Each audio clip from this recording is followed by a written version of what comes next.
नाज़रीन, नवाब शाह के गोठ मुरीद खान ज़रदारी में जानवरनि जे इलाज लाइ वैक्सीनेशन कैंप क़ाइम कई वई आहे। पीपल्स पार्टी MPA अली हसन ज़रदारी मालवंद माण्हुनि खे मिलंदड़ सहूलियतुनि जो जाइज़ो वरितो।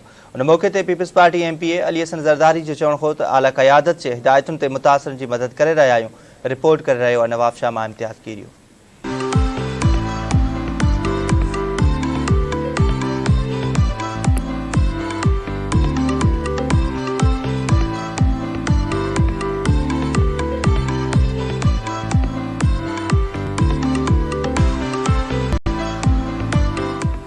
MPA हाजी अली हसन ज़रदारी पारां जानवरनि जे इलाज ऐं बचाव लाइ UC खेरशाह जे ॻोठ हाजी अली हसन ज़रदारी में मुफ़्त कैंप लॻराई, जंहिंमें आसपास जे ॻोठनि जे मालवंद माण्हुनि वॾे अंग में पंहिंजे जानवरनि खे मुफ़्त वैक्सीन लॻराई। हिन जानवरनि जी मुफ़्त कैंप ते MPA हाजी अली हसन ज़रदारी, पाकिस्तान पीपल्स पार्टी सिटी जे सदर खान बहादुर भट्टी, ज़िलई जनरल सेक्रेटरी राशिद चांडियो हिन कैंप जो विज़िट कयो ऐं मालवंद माण्हुनि खे मुफ़्त वैक्सीन ॾिनी। उन मौक़े ते मालवंद माण्हुनि ऐं लाइव स्टॉक खाते जे अमलदारनि धरती TV सां पंहिंजा वीचार कुझु हिन रीति वंडिया।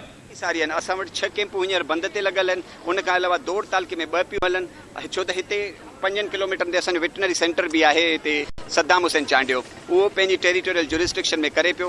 हिननि यूनियन काउंसिल जे लाइ स्पेशल टास्क आहे, छो त हिते को वेटनरी सेंटर कोन्हे, ताकी हिते जा भाॻियनि खे बि असां उन में जेको आहे एंटरटेन बि कयूं ऐं उन्हनि जो जान जे लाइ। कननि ते फुरड़ियूं अथनि, बूथ ते फुरड़ियूं अथनि, बुखार अथनि। कहिड़ो जानवर आहे?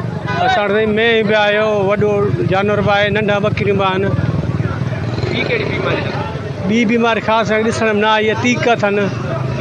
हा, तीक 2-3 जानवर मरी विया आहिनि असांजा।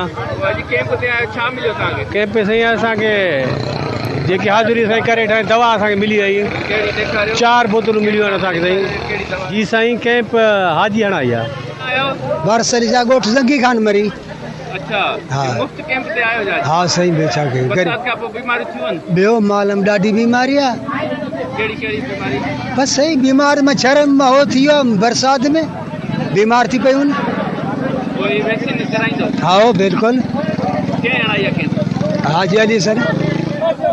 ॿिया ग़रीब अचंदा हिते? ॾाढा अंकल सहूलियत थी आहे? सहूलियत आहे, न त शहर वञणो। ॿियो महिरबानी हिन जो।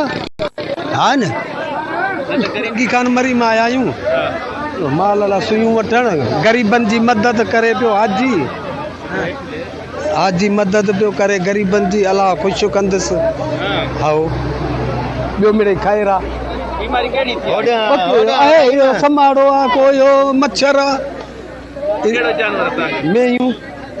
हा, 300 में तो सॼी में हिनखे हणंदासीं सुयूं।